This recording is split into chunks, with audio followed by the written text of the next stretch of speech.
I just know when I was, so often people rejected me. I was too much. You have no clue. I was like, I don't know, I was just like the most hyper dog on cocaine. And no one wanted to deal with me because I was just too over the top. It was the dog that said, get down, I get up, get down, get up, whatever. But, and I need more attention than the average person. I tell people I'm so insecure, I think I evolved from a golden retriever, you can pet me, throw me yummies, whatever. So needing so much attention and getting so little of it, and then, and needing and getting so little of it was just a drive which was working underneath what was going on. And 3 years into TAFA, which you had asked about, the Mother Teresa story, I was doing a show up at Greystone, but I'll get back to that in a second. I'm a high school dropout, so reading is very difficult, but this man, he was my gas guy actually, said, Drew, you're going to love this. He says, you should read it. Now, it's difficult for me to read generally, but it was 1 page a day, so I could do that. So I got to this story, and I cannot say this loud enough, clear enough, because people use this term all the time, and I do too. But when I tell you this paragraph changed my life, it changed my life. The mission and the passion you talk about came from this paragraph. The mission of the Turn a Frown Around Foundation went from just bringing inspirational, motivational entertainment into ending loneliness. So this is the story that I read about Mother Teresa. She said she went to the finest nursing home she'd ever been in England. So when she walked in, all the wheelchairs faced the door, but no one smiled. When she was leaving, the same wheelchairs and no one smiled. So she went to the head caregiver and said, I'm used to people smiling. Why don't they smile? The head caregiver looked and said, Mother Teresa, they wait all day for somebody to come, and nobody comes. And Mother Teresa in her 80s, who had a PhD in poverty, wrote in her final diary, I have discovered today that the greatest poverty of all is simply not being loved. During that time, I'm doing the show at Greystone, and I remember it was a real, Grover's just an amazing guy. Anyway, he worked at Greystone for 25 years. He was the rec director, but was also a phenomenal musician. But he had a real sensitivity. And when I first met him, I was much more manic than now, and but he had a heart because he knew what I wanted to do. So I'll never forget, I had already done a show, and this was going to be the next show. So he goes, well, Drew, what do you want to do? I said, I don't know. Let's do a big show. Let's use Abel. We'll bring everybody in. Well, boom. And I'll never forget, it was like my conscience, like Jiminy Cricket went, boom. Grover looked at me and he said, Drew, let me ask you this. Do you want to be big or do you want to be effective? It's like, oh boy, I better not say big, even though I'm an egotist. I better say the right answer. But it really struck me deeply. And he started taking me from ward to ward. I would do little shows from ward to ward. He just accompanied me everywhere we went. And all I did was look around and see how many of my fellow mentally ill friends didn't have friends.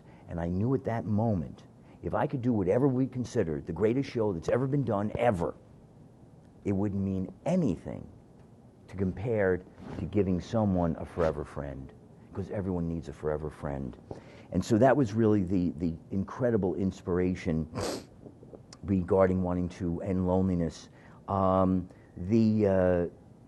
It absolutely is earth-shattering. I mean, I know we were talking about statistics earlier, but the statistics that wake me up every morning, one shouts in my left ear, one shouts in my right ear.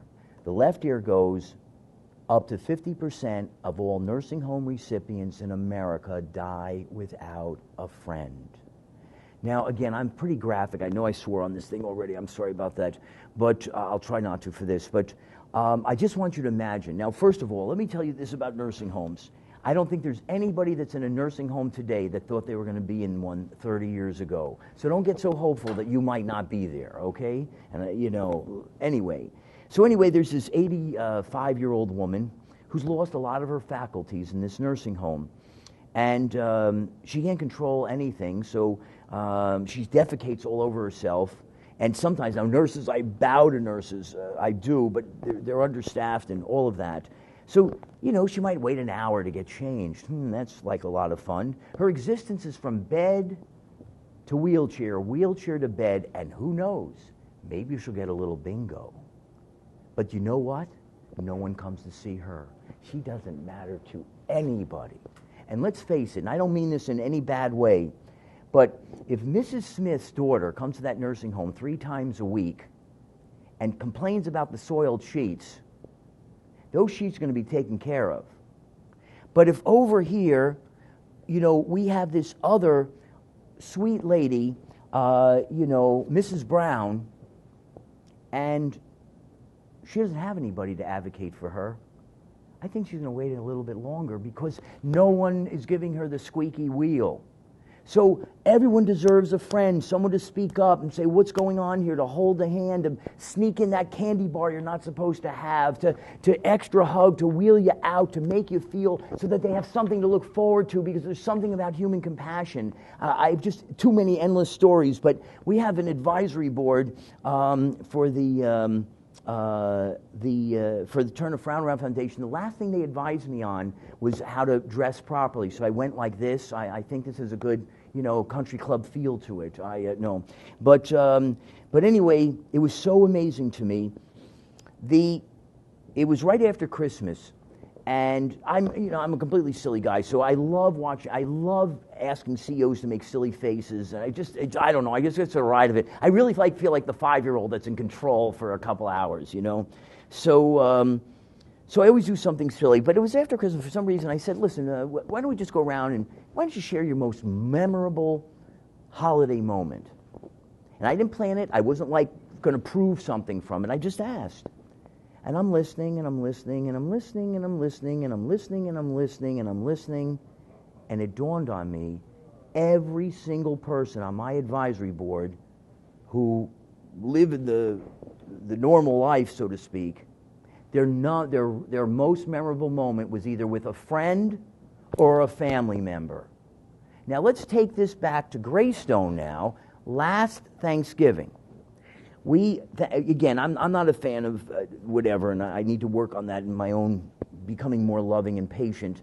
But Greystone did something I thought was amazing for Thanksgiving. They have wards. Generally, there's 20 on each ward. They opened up each ward for Thanksgiving in the sense of saying everyone can bring a family member or friend. So instead, we'll have 40. I don't know how they did it because there's really not that much room, but they were doing it.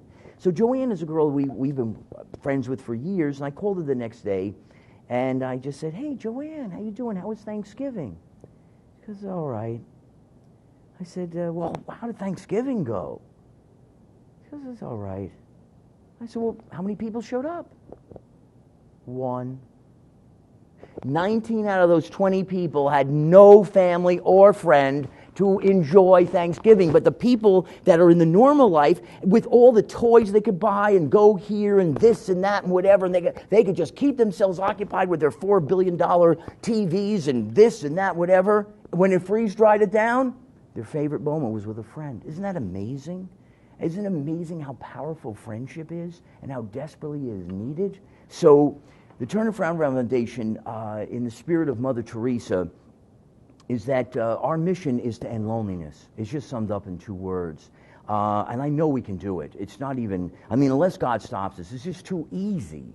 And, I tell people we want to do for unconditional love, friendship, and compassion what Ray Kroc and McDonald's did for a hamburger. This guy figured out how to propagate chop meat across the universe. They own the second most real estate in the world for a chopped up cow. Isn't that amazing? Well, why don't we take out the chop meat, put in compassion, friendship, etc., use the same business model, and just make sure we have a smile station in every city across the nation, because there's a McDonald's in every city across the nation, there's a post office in every city across the nation, there's probably a church or synagogue in every, whatever. So let's have a smile station. Let's make sure that there's a place where everyone can have somebody.